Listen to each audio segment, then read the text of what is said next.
Agradecemos a todos, né, que têm participado conosco, né, que têm estado estudando a palavra de Deus.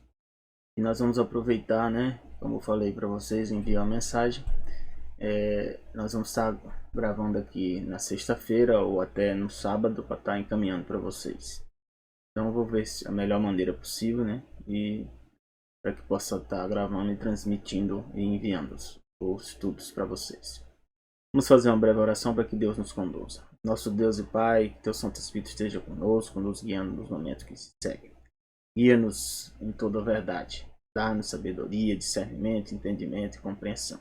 Pedimos essas bênçãos em nome de Jesus. Amém. O tema da lição, né? Praticamente a lição está concluindo. Em breve nós vamos estar estudando outros temas e faz com que a gente possa conhecer mais a Bíblia, conhecer a verdade e também nos preparar para o reino de Deus. O tema dessa semana é recebendo um reino inabalável.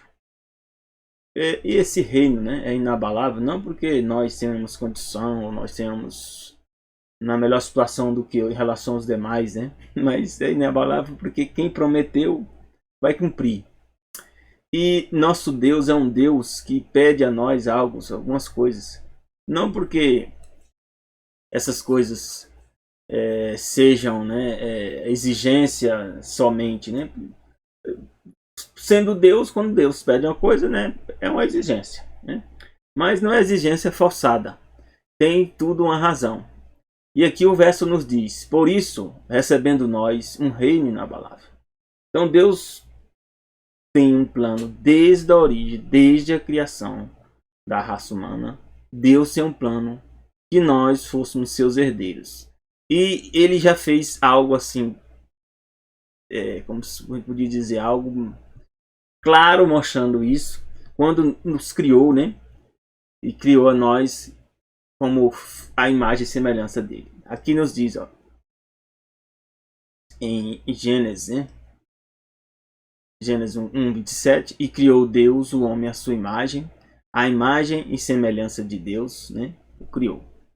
Homem, mulher, os criou. Então Deus, né, quando decide nos fazer a imagem e semelhança dele, já nos dá as condições necessárias, né, para que nós possamos, né, alcançar os propósitos para qual ele nos criou. E esse propósito é que nós sejamos participando desse reino dele. E esse reino é inabalável no sentido, né, que um reino que não vai ser alterado, um reino que vai ser permanente e um reino eterno. E Deus pede que nós retenhamos a graça. O que é graça? Graça é a condição em que nós nos encontramos. Desde quando? Desde que o homem pecou, nós não fomos, né, destruídos de forma completa por causa da graça de Deus. Graça é algo dado de Deus por nós que nós não merecemos. Mas aí a gente pode ver, né, um filho, né, recebe a vida, né, dos pais de graça, né? Ou seja, ele não pagou, ele não planejou, ele recebe. Então nós também recebemos. Então Deus permite que nós, né, sejamos pais, né, ou mães, para que nós possamos entender o significado de muitas coisas da Bíblia e da verdade. Então nós recebemos essa graça e nós temos que manter essa graça. Como é que mantém essa graça? Diz aqui, ó: se vamos a Deus de modo agradável. Agradável a quem? A nós? Aí vem uma parte interessante. Não é agradável ao que eu penso ser agradável, né? E sim agradável a Deus, com reverência e temor. Reverência é no sentido, né, que Deus é quem deve ser adorado, Deus é quem deve ser seguido, Deus é quem deve, que nós devemos, né, tudo. E temor aqui no sentido de ter respeito, consideração, suprema consideração por Deus. Colocar ele em primeiro lugar. Salmos 89, verso 7 diz assim, ó: Deus é muito formidável na Assembleia dos Santos. Quem são a Assembleia dos Santos? Somos nós. E diz que Deus é formidável. Formidável está uma palavra bem parecida, né, com maravilhoso e perfeito. A palavra formidável. Para ser reverenciado por todos que o servem. Então Deus nos cria para nós conhecermos a Ele e ao conhecê-lo dá a devida consideração que ele merece, e isso significa o que? Reverência, né? Adoração, reverência. Provérbios 9:10 diz assim: quando nós fazemos isso, nós sirvamos a Deus de modo agradável a Ele.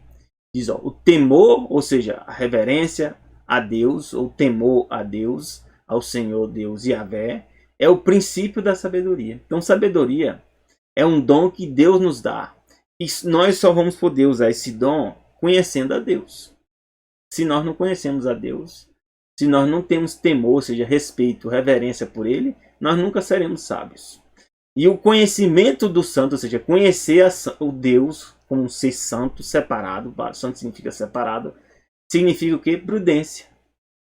O que é que a palavra prudência denota? Prudência é a pessoa, né, que usa de forma, né, sábia, né, os dons, os talentos que ele tem e faz com que ele faça boas escolhas e que ele saiba agir no momento certo e momento também apropriado. Isso seria a questão da prudência.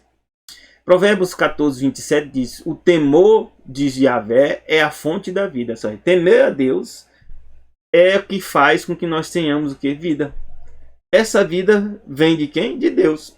Quando a gente teme a Ele, tem consideração por Ele, respeito, Ele nos garante que é a vida, tanto essa agora como a vida eterna, para nos desviar do laço da morte. Então, mas quer dizer que quem conhece a Deus morre, também morre, mas não a morte eterna.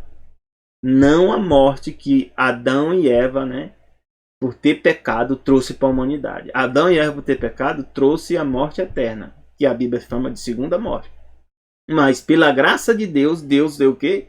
Um tempo de graça, nós morremos uma morte, né, que espera um julgamento, que espera um juízo. É essa morte que todos nós morremos. Provérbios 15, 33 diz assim: o temor de Yahvé é a instrução da sabedoria, novamente. Então, se você quer ser sábio, quer ser instruído, tem que aprender a temer a Deus. O que é temer? Ter medo? Não. É ter respeito, consideração, reverência. Precedendo a honra, né? Se você quer ser uma pessoa honrada, vai a humildade. Humildade o quê? Não é a humildade que as pessoas consideram. A pessoa não tem dinheiro, é humilde. Não, humildade não tem nada a ver. Não ter dinheiro ou não ter dinheiro. Às vezes tem pessoas que têm dinheiro e são humildes. Tem pessoas que não têm dinheiro e não são humildes. A humildade aqui está em relação a como você se relaciona com Deus. Se você está pronto para ouvir a voz de Deus, seguir a Deus com reverência e temor, você é uma pessoa que humilde. E a humildade vai te levar ao quê? A ser uma pessoa honrada. Salmos 34, verso 4 diz: busquei a Yahvé e ele me respondeu, é o Senhor. Quando a gente busca a Deus com reverência, com temor, né, seguindo esses princípios todos aqui, esses conselhos todos aqui, Deus faz o quê? Nos responde. E o que Deus faz? Livra nós de todos os nossos temores. Quem não tem temores? Eu ainda hoje estava lembrando, né, que tem as coisas, né, que eu não consegui resolver até hoje. E tem o temor, né? Mas esse temor é um temor calmo hoje, porque eu sei que Deus está acompanhando tudo que está ocorrendo. E na hora apropriada, Deus vai dar a solução. Isso eu não tenho dúvida. Deus é um Deus de graça, de misericórdia e age no momento certo. Aqui nos diz que nós fomos convidados a fazer parte do povo de Israel. E o povo de Israel tem em Jerusalém, Israel, tem um monte chamado Sião, ou Zion, né? Esse monte, Deus, né, diz a Bíblia, que ele escolhe esse monte para ser o lugar da habitação dele. Diz, ó, mas nós, né, Hebreus 12, 22, 24 fala: mas chegastes ao monte Sião. Eu fui ver a palavra Sião. Sião significa montanha, né? Uma montanha só em Jerusalém. Não tem um significado claro. Eu fui ver a referência forte, strong, né? E só diz assim: um monte que existe em Jerusalém. A cidade do Deus vivo, a Jerusalém celestial. E aos milhares de anjos, muitos milhares de anjos. Então, quando Deus voltar pela terceira vinda, ele vai trazer a cidade santa. Essa cidade santa vai descer, né, lá em Israel. E ali vai ser a sede, né, ou seja, a capital, né, capital do universo. Isso está na Bíblia, né? Está na Bíblia aqui, né? E a gente pode dar uma olhada aqui. Está em Apocalipse, né, capítulo 21. 21, quando diz aqui, né? 21, verso 21, verso 1, né? Diz aqui que Deus vai trazer, né? Vai criar um novo céu e nova terra. Esse novo céu e nova terra, né? Não vai existir mais o mar, né? Como diz aqui, né? E Deus diz que vai descer a cidade santa, Nova Jerusalém, descia do céu, adereçada como uma esposa ataviada para seu marido. Então, essa cidade de Jerusalém, Deus vai descer ela, né, aqui em Israel, justamente fazendo parte desse monte, né, e o Monte Sião vai fazer parte. Por isso que aqui diz que nós somos convidados, nós chegamos, uma vez que a gente aceita Jesus como Senhor e Salvador, nós chegamos agora a fazer parte da Jerusalém Celestial. Pertencemos ao quê? Ao Monte Sião. A uma universal assembleia e igreja dos primogênitos. É por isso que eu falo que primogênito aqui são os principais, no sentido de primazia, de importância, que estão escritos no céu. Como é que seu nome está escrito no céu? A Bíblia diz que quando você aceita Jesus como Salvador, seu nome faz parte do quê? Do livro da vida. Então seu nome vai para onde? Para o céu. E a Deus, o juiz de todos. Aqui a Bíblia diz que Deus, aqui no sentido coletivo, a palavra Deus é uma palavra coletiva, que tanto representa o Pai, o Filho e o Espírito Santo. E aos espíritos dos justos aperfeiçoados. Por que é justo? Justos são aqueles que aceitam Jesus como Salvador e permanecem fiéis até o fim. São o que? Justificado. O que é justificado? Deus, né, paga a conta e nos considera o que? Inocentes. Isso que significa ser justificado. Aperfeiçoados. Por que aperfeiçoado? Porque nós estamos, desde que aceitamos Jesus como Salvador, nós estamos num processo, né, de justificação e um processo de santificação. Esse processo de santificação é o que? Esse aperfeiçoar. A Jesus, né, que é o mediador da nova aliança, e ao sangue da aspersão, que fala melhor do que Abel. Salmo 132, 13 e 14 diz assim: porque o Senhor escolheu a Sião, desejou-a para a sua habitação. Então aqui diz a Bíblia que Deus escolheu o quê? Escolheu Sião para ser o quê? Habitação. E a Bíblia, Deus não mente, né? Deus cumpre tudo o que ele fala, né? Aqui está lá no Salmo 132, que Deus escolheu Sião, desejou Sião para ser habitação, dizendo: este é meu repouso para sempre, aqui habitarei, pois o desejei. E Jesus vem para cumprir isso. Jerusalém vai descer em Israel. Israel é a capital, será a capital da terra. E para não dizer capital do universo. Porque onde está Deus, está a capital do universo. Para você ver a importância, né, do lugar físico. Salmo 125, verso 1 diz assim: os que confiam em Yahvé serão como o monte Sião. Deus compara o povo de Deus ao monte Sião. Por quê? Um monte que não se abala, mas permanece para sempre. Então, um dos sinais que vai haver um novo céu, uma nova terra, mas Jerusalém vai permanecer quando Deus restaurar tudo. E diz aqui, ó, Isaías 24, 21 a 23. E será que naquele dia o Senhor, Yahvé, castigará os exércitos do alto das alturas? Quem é o exército do alto? São os anjos aqui. Os anjos. Deus vai castigar os anjos, né? Que é o exército dos altos nas alturas. E vai castigar também quem? Os reis da terra sobre a terra. Então vai ter uma batalha. E essa batalha, às vezes, a Bíblia chama Batalha de Armagedon. E Deus vai o quê? Castigar os exércitos constituídos pelos demônios, né? E com as pessoas que seguem aos demônios. E diz aqui: serão ajuntados como presos numa masmorra. Serão encarcerados num cárcere. Outras vezes serão castigados depois de muitos dias. Aqui por quê? Aqui a primeira batalha, né, ocorre aqui na segunda vinda de Jesus. Satanás não vai querer entregar a terra para Jesus. Jesus batalha e vence. Está lá em Apocalipse 19, né? Quem quiser ver, né, vai ter uma batalha grande, né? E lá Apocalipse 19 fala que os reis da terra, né, vão batalhar aqui, né? Mas vão perder a batalha, porque nessa batalha diz a Bíblia que quem vai vir é Jesus, né? Vem vestido nos exércitos num cavalo branco, né? Aqui, ó, Apocalipse 19 diz aqui que Jesus está onde? Jesus veio, ó, viu o céu aberto e eis um cavalo branco, Apocalipse 19, 11, estava sentado aquele que se chama fiel e verdadeiro, julga e peleja com justiça. Seus olhos eram como chama de fogo, sobre sua cabeça havia muitos diademas, tinha um nome escrito que ninguém sabia, a não ser ele mesmo. E aqui no 13 revela quem é esse cavaleiro. É a palavra de Deus. Nós sabemos que a palavra de Deus está lá em João, né? É Jesus. E seguia o exército do céu em cavalos brancos, vestido de linho branco e puro. E diz, né? Que depois tem uma batalha. O nome de Jesus está novamente aqui, ó, escrito no rosto, na sua coxa, verso 16, Rei dos Reis, Senhor dos Senhores. E o que acontece? No verso 19 diz: vi a besta e os reis da terra e seus exércitos reunidos, né, para fazerem guerra àquele que estava sentado no cavalo. Aí o que acontece? Eles perdem a batalha. A besta foi presa, com ela o falso profeta, e eles foram lançados onde? No lago que arde vivo com fogo e enxofre. Isso aqui a Bíblia diz que é o quê? A segunda morte. Então, voltando aqui, né, nós podemos ver e entender aqui claramente, né, que Deus, né, vai ter essa batalha, mas Deus será vitorioso, né? E aqui em Isaías está falando novamente também dessa mesma coisa. Diz que a lua vai se envergonhar quando acontecer isso, e eles vão ser castigados depois de muitos dias. Por quê? Porque na terceira vinda de Jesus é que Jesus destrói, né, Satanás e os ímpios depois que eles passam por um julgamento. A lua se envergonhará, né? O sol se confundirá quando o Senhor dos Exércitos reinar no Monte Sião. Então, quando na terceira vinda de Jesus, Deus vai destruir, né? Todos aqueles que não aceitaram a salvação vão ser destruídos na segunda morte, não deixar de existir. E Jesus, né, cria um novo céu, a nova terra. E Deus, né, e Jesus, o Pai, passa a governar onde? No Monte Sião, em Jerusalém, perante os anciões de forma gloriosa. Você quer participar disso aqui? Deus te deu todos o direito de você participar. Você está sendo convidado a participar.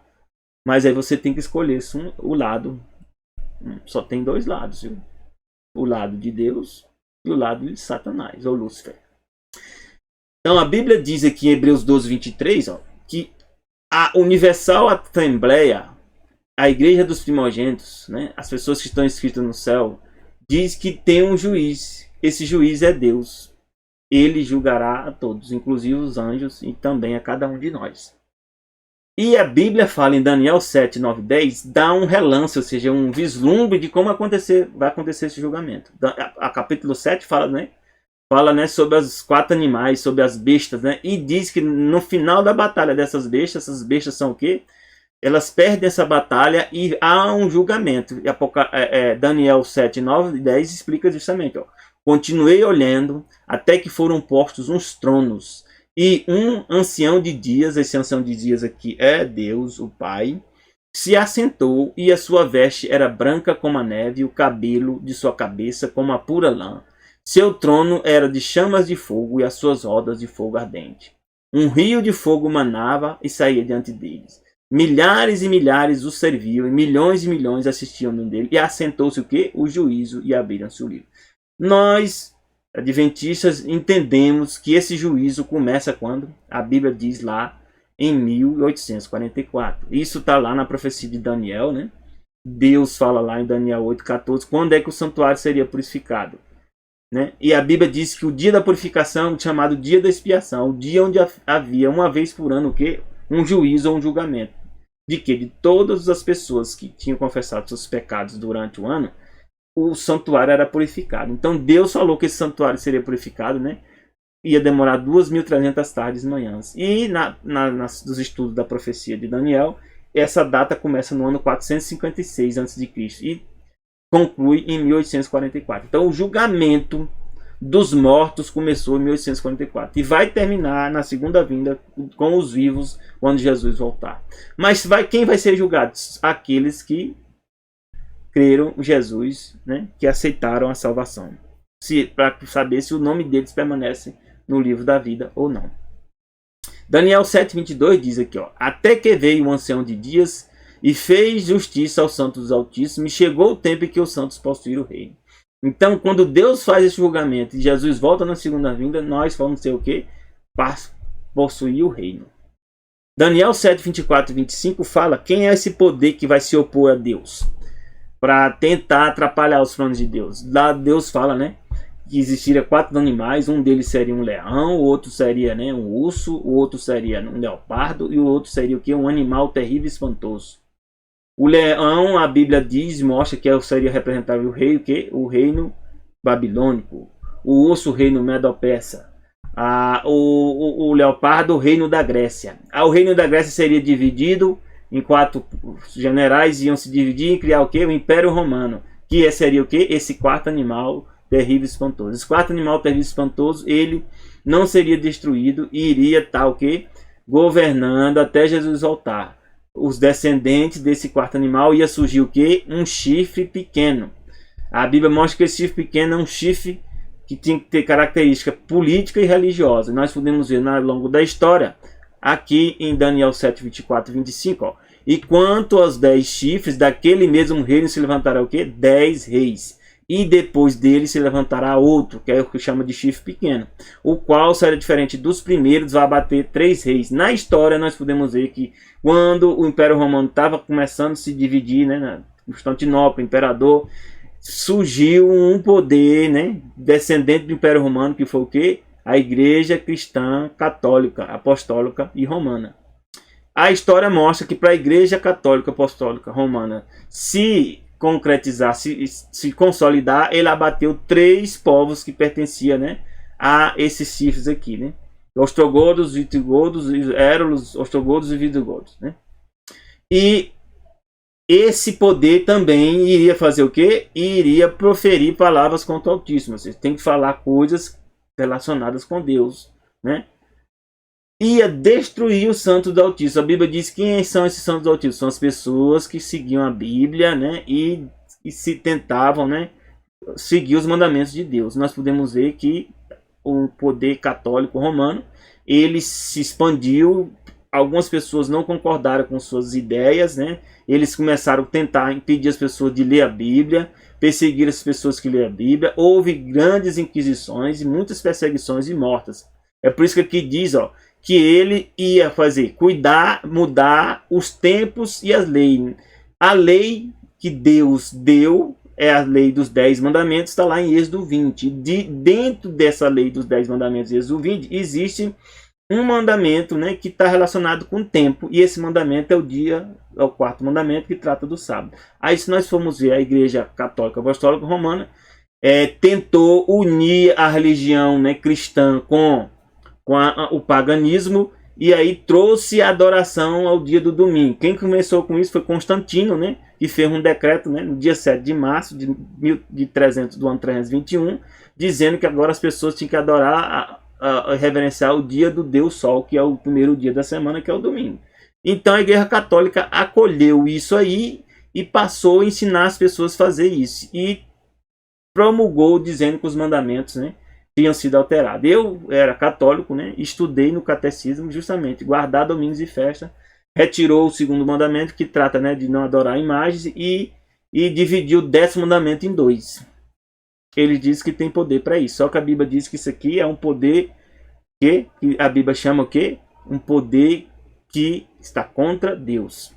Ia cuidar de mudar os tempos e a lei, e eles, o povo de Deus, ou seja, aqueles que seriam perseguidos nas inquisições e como já ocorreram, seriam entregues na mão desse poder, né, católico e apostólico, né, durante um tempo e metade de um tempo. Esse tempo equivale a um ano de 360 dias, né, na época do Daniel, esses 360 era 360 dias, um ano.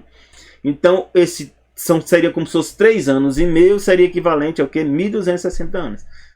Pelos estudos históricos, né, o poder católico, ele surge mais ou menos no ano 538, se você chamar com 1.260, chega a 1.798. Mais ou menos isso. O que aconteceu no ano 1798? Napoleão Bonaparte, né, com os generais, né, que eram maçons, foram lá e prenderam o Papa Pio VI e depuseram o poder do Papa, o poder político do Papa. E só foi restaurado no ano de 1929 com Benito Mussolini, que era o quê? Um fascista, né? E esse fascismo, né, foi quem restaurou o poder, né, do papado. Aqui tem de forma resumida as relações que Deus explica do chifre pequeno, né, que está lá em Daniel 7 e também está em Apocalipse 13. Essa profecia, né, Deus explica ela, né, em Daniel 2 na forma de uma estátua, né, o ouro representando a Babilônia, a prata a Medopérsia, o bronze a Grécia, o ferro, né, seria o Império Babilônico, não, o ferro seria o Império Romano, e depois o Império Romano ia se dividir e criar, se misturar com os povos, né, que chama aqui o barro, que aí daria origem, né, a Estados Unidos, Brasil e vários outros descendentes, né, do Império Romano, com a qual nós fazemos parte. Deus diz que na época desses povos aqui, né, dos pés, né, que chegasse nessa situação do ponto cronológico, Deus voltaria, né, e destruir todo esse poder, esse sistema que Satanás governa. Em Daniel 7, né, fala, né, a profecia dos animais, que eu já expliquei, né, do leão, o urso, o leopardo, né, e o animal terrível e espantoso, que não é um dinossauro, na verdade ele está explicado melhor lá em Apocalipse 13. Ele é uma mistura, né, desses outros animais anteriores, né, por isso que quando o Daniel viu a profecia, ele disse que era um animal estranho, terrível e espantoso. Então Daniel 7 diz assim: um homem viu, fala de um homem viu, eis que olhava que esse chifre fazia guerra contra os cantos e prevaleceu contra eles. Então esse poder, que era descendente do Império Romano, o único que se encaixa é o papado. Porque o papado vai continuar existindo até a segunda volta de Jesus, vinda de Jesus. E ele continua no poder durante todo esse tempo, apesar dele ter sido, né, ferido, mas continua no poder. Então aqui diz que esse chifre pequeno aqui, na verdade, é o papado. Isso a gente não pode confundir com os católicos, né? Os católicos são as pessoas, o papado é o poder que governa a igreja, né? Então é o papado. Diz que esse papado fazia guerra contra os santos. Quem são os santos aqui na Bíblia? São os que guardam os mandamentos de Deus e a fé em Jesus. A Bíblia diz justamente isso. Vamos ver lá Apocalipse, capítulo, né, 12, verso 17. Né? Diz justamente, né, quem são os santos, né? E o remanescente da mulher. Vamos ver melhor aqui. 14, 12 fala dos santos. Vamos olhar aqui. Aqui, ó. Então, Apocalipse 14, 12 diz aqui, ó: aqui está a paciência dos santos. Quem são os santos? A Bíblia diz quem são os santos. Os que guardam os mandamentos de Deus e a fé em Jesus. Que mandamentos é esse aqui? É os 10 mandamentos que está lá na Bíblia, né? Que todos nós sabemos. Então, Deus diz aqui que esse poder, chifre pequeno, ia perseguir as pessoas que tomaram a decisão de guardar os mandamentos de Deus e confiar em Jesus. No Apocalipse 13 diz que esse mesmo poder é chamado de besta. Né? Esse homem viu, ou esse chifre pequeno, no Apocalipse 13 é chamado de besta. Foi permitido fazer guerra aos santos, ó, mesma coisa, vencê-los, igualzinho, e deu-lhes poder sobre toda língua, nação e povo. Verso 7. Então, a besta de Apocalipse 13 é o mesmo chifre pequeno de Daniel 7. Aqui, no verso 25 de Daniel 7, diz: proferirá palavras contra o Altíssimo, destruirá os santos do Altíssimo, ó, e cuidará de mudar os tempos e a lei, nós já explicamos. Eles serão entregues na sua mão por um tempo, tempos e metade de um tempo. Aqui, em Apocalipse 13, também fala a mesma coisa de palavras diferentes. Foi-lhe dada, né, a essa besta uma boca para proferir grandes blasfêmias, deu-lhe poder para agir por 42 meses. O que é 42 meses? 42 meses é justamente, ou seja, 3 anos e meio, né, de 12 meses. Vai dar 42 meses, se você fizer o produto, né? Porque 12 vezes 3, né, dá 36, né? 36, né, mais 6 meses, né, que é metade de um ano, dá 42 meses. Então 42 meses é o mesmo que tempo, um tempo, metade de um tempo. Continuando aqui, né, nós podemos ver também, Daniel 11 fala, né, também desse poder que é o papado, né, como o homem viu. Em Daniel 8 é chamado de chifre pequeno. Daniel 11 diz lá que o que o papado ia fazer? Ia tirar, né, o Império Romano. Né? O Império Romano, né, e o papado, na verdade, um é a continuação do outro. Então começa com o Império Romano e continua com o quê? Com o papado. Aí diz aqui, ó, que no verso 31, o Império Romano, que era na época, né, dos imperadores, ia tirar o sacrifício diário. O que era sacrifício diário? Era o quê? O sacrifício do cordeiro. Quem é que era representar o cordeiro? Jesus. Então o Império Romano matou Jesus aqui. Ia estabelecer a abominação desoladora. Ia fazer o quê? Destruir o templo, né? E dispersar o povo. Isso aconteceu. No verso 11 do Daniel 8, fala que esse chifre pequeno, e 11 é o homem viu, ia lançar o santuário por terra. Ou seja, foi o que Jesus falou, que seria destruído o santuário. Isso aconteceu no ano 70. ia implantar a transgressão assoladora, ou seja, ia ensinar as pessoas a desobedecer a Deus. E isso ia durar o quê? Até um tempo determinado do fim. Na mesma forma, em Daniel 11, que ia durar até o tempo determinado do fim. O chifre pequeno, né? E o homem viu, né? Ia se engrandecer, né? Contra Deus, no verso Daniel 8 também, ia se engrandecer contra Deus. O Deus dos deuses, né? Em Daniel 11. Já em Daniel 8, né? Verso 25, fala contra o príncipe dos príncipes. Quem é o príncipe dos príncipes? Jesus. E no final, ele vai ser derrotado, graças a Deus. Louvado seja nosso Deus. Esse poder que continuará até o fim, que hoje é o papado que está governando, será quebrado sem mãos humanas e vai chegar a seu fim no verso 45 de Daniel 11. Aqui, dá de forma resumida, Apocalipse 17, 12 né, a 13, diz assim: estava vendo isto, e quando uma pedra foi cortada, né, sem auxílio de mão. É aquela profecia que está lá, aqui, ó, da estátua. E qual feriu a estátua nos pés de ferro e barro e os esmiuçou? Daniel 2, 31, 34. Já na Apocalipse 17, isso está relacionado com o que? Apocalipse 17, ó. Os 10 chifres que viste são 10 reis, os quais ainda não receberam reino, mas recebem autoridade como reis com a besta durante uma hora. Isso aqui é o que? É o governo mundial. Então, por detrás desse governo mundial, quem é que vai estar conduzindo esse governo mundial? O papado. É quem está conduzindo todos os eventos. Essas guerras que estão acontecendo hoje na Ucrânia, com a Rússia, tudo é uma forma de haver reorganização para o quê? Para que um dia o papado assuma a ONU e controle a ONU.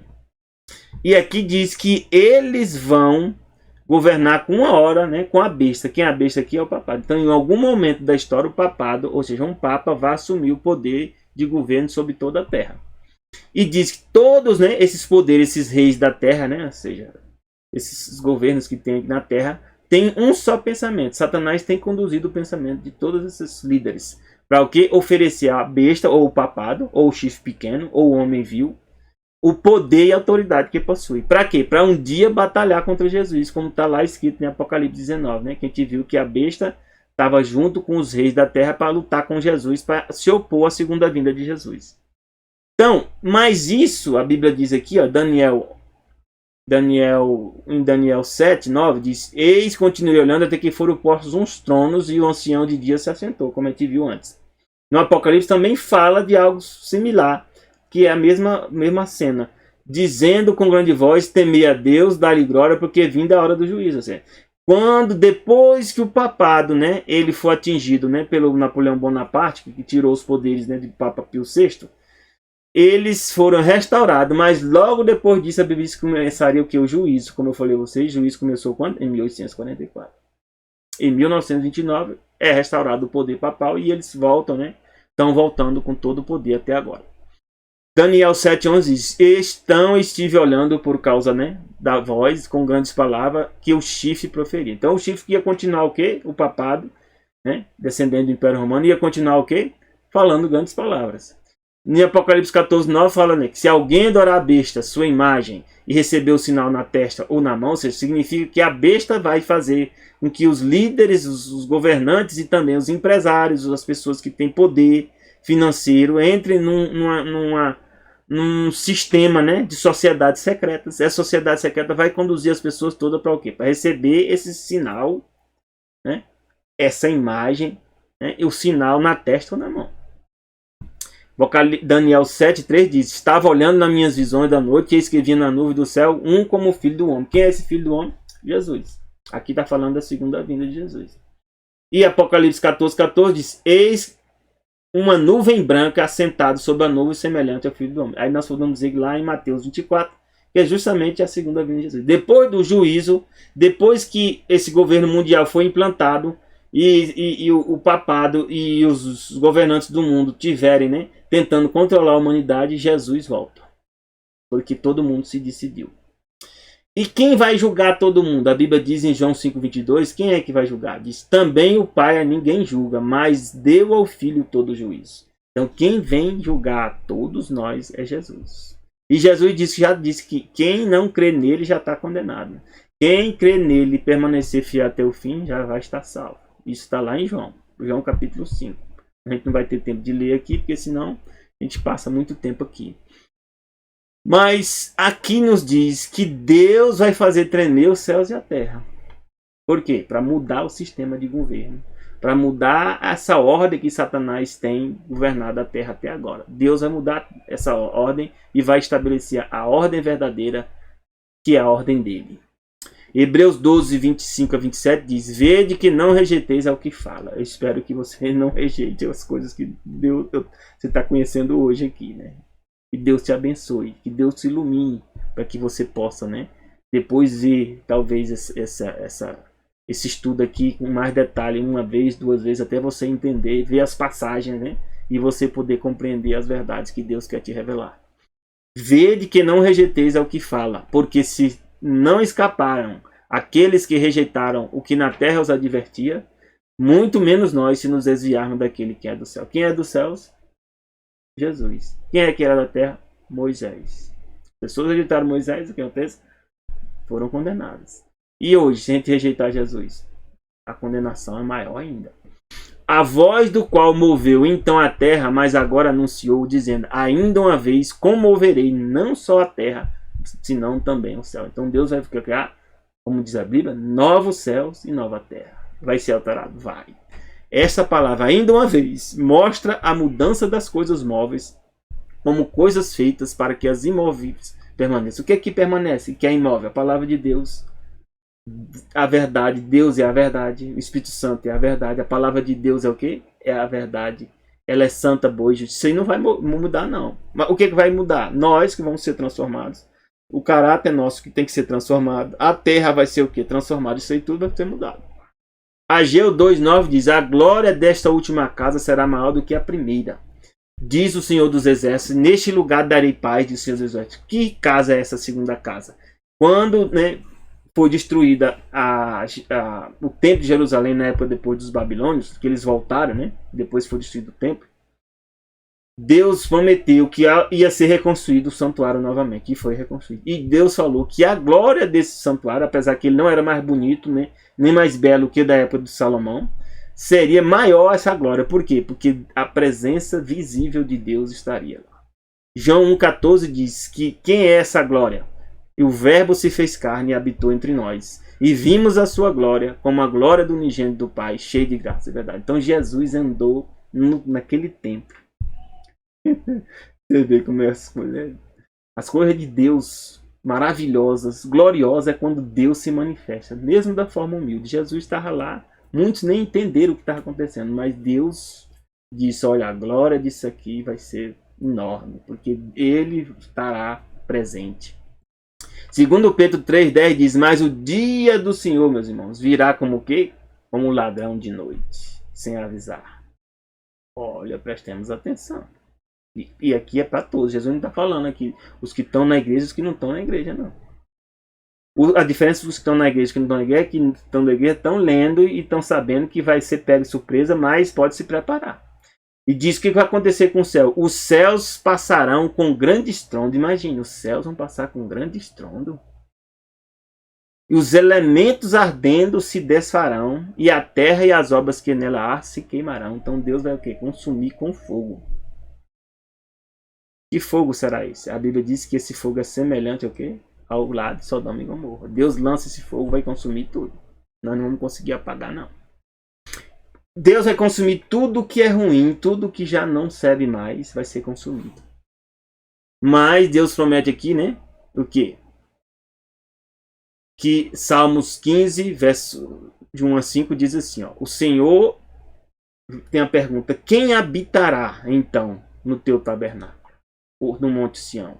Quem morará no teu santo monte, ou Monte Sião? Aí a Bíblia diz o quê? Aquele que anda sinceramente, pratica a justiça, fala a verdade no seu coração. E, meus irmãos, aqui a gente sem Deus nós não conseguimos fazer isso, não. Aquele que não difama com sua língua, ó, imagine, nem faz mal ao seu próximo, nem aceita nenhum opróbrio contra o seu próximo, a cujos olhos o repróbrio é desprezado. Mas honra os que temem ao Senhor, ou seja, honra os que quem teme a Deus. Aquele que jura com dano seu, contudo não muda. Ou seja, ele jurou, ele vai cumprir, mesmo que ele tenha prejuízo. Aquele que não dá seu dinheiro com usura, nem recebe peitas contra o inocente. Quem faz isso nunca será abalado. Ó, nunca será abalado. Hebreus 12, 27 diz, essa é a palavra, ainda uma vez, mostra a mudança das coisas móveis, das coisas feitas para que as imóveis permaneçam. Quem são esses imóveis? Aqueles que fazem parte do Monte Sião. E segue o que a Bíblia diz. Leia depois com calma o Salmo 15, para você ver de novo. Salmo 62, 2 diz assim, só ele é minha rocha e a minha salvação, a minha defesa, não serei grandemente abalado. Então você gostaria que Deus fosse tua rocha, tua salvação e tua defesa? Você pode, você tem esse direito, mas você tem que decidir fazer parte de quê? Do povo de Deus. Habitar qual monte? O Monte Sião, e seguir os conselhos que Deus te dá na palavra dele. Hebreus 12, 28 e 29 diz que nós temos, uma vez que você toma essa decisão, eu já tomei a minha. Eu tenho defeito? Tem, mas tá tomado. E eu vou lutar até o fim. Então aqui, ó, por isso tendo recebido um reino que não pode ser abalado. Uma vez que nós aceitamos, e se nós permanecermos até o fim, nós temos um reino que inabalável. Devemos servir a Deus de forma que? Com reverência e piedade, ou temor. Porque o nosso Deus é o que? Um fogo consumidor. Ele consumirá o que de nós? O que? Os nossos pecados. Para o quê? Para nos purificar, nos transformar. Mas aqueles que querem permanecer com seus pecados serão destruídos juntos com esses pecados. É o que a Bíblia diz. Hebreus 13, 15 a 16 diz, portanto, ofereçamos sempre por ele a Deus o quê? O que nós temos que fazer? Um sacrifício de louvor. Isto é, qual é o sacrifício que Deus pede? O fruto de lábios que confessam. Confessar o nome de Deus aqui não é só falar de boca para fora, não. Para Deus confessar significa você viver de acordo com o propósito de Deus. A pessoa vai olhar para ti e dizer, olha, essa pessoa segue a Deus. Isso significa confessar para Deus.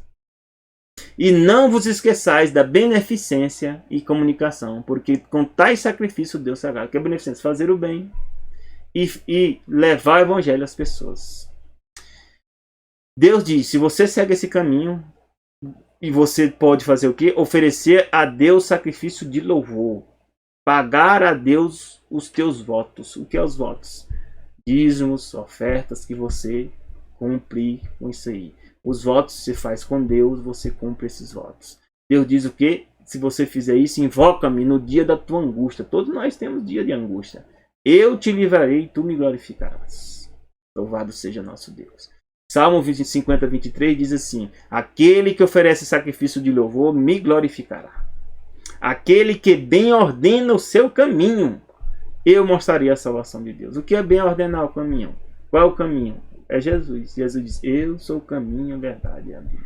Se você está no caminho de Jesus, você está andando bem ordenado. Colossenses 3, 14 e 15 diz, sobre tudo isso, revestivos de amor, que é o vínculo da pessoa. O que é amor? Amor para Deus significa o quê? Fazer a vontade dele. É por isso ele diz, tu me ama, guarda os meus mandamentos. Está lá, Apocalipse 15, 14. A paz de Deus, para a qual também foste chamados em um corpo, domine em vossos corações e sede agradecido. Uma vez que você segue isso aí, mesmo com dificuldade e problema, você vai ter o quê? Paz. Eu tenho muitos problemas, muita dificuldade, mas eu estou em paz. Eu faço a minha parte e eu sei que as outras partes, ou seja, a maior parte é Deus que vai fazer. E Deus te abençoe também e você tenha essa certeza de ter paz com Deus, porque você está seguindo os propósitos dele. Que Deus te abençoe, te dê um bom fim de semana, tu e teus familiares. Já deseja-te um feliz sábado, e começa o que? O pôr do sol da sexta, já começou agora. O sábado já começou. E vai até o pôr do sol do sábado. Por que que é pôr do sol? Porque Deus criou o dia de pôr do sol para o sol. O calendário que nós seguimos é o calendário gregoriano, que o dia começa à meia-noite e termina à meia-noite. Isso não é o que Deus fez. Que Deus nos abençoe. Amém.